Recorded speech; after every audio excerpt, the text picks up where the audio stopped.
The Honda Smart Key system allows you to secure and operate the motorcycle with a convenient remote transmitter.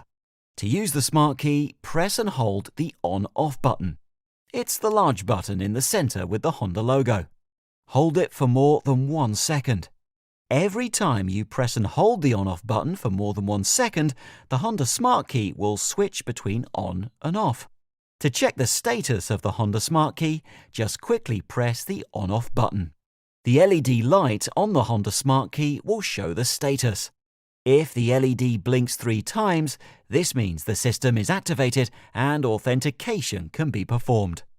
If the LED light briefly holds solid, this means that the Honda Smart Key is deactivated and authentication cannot be performed.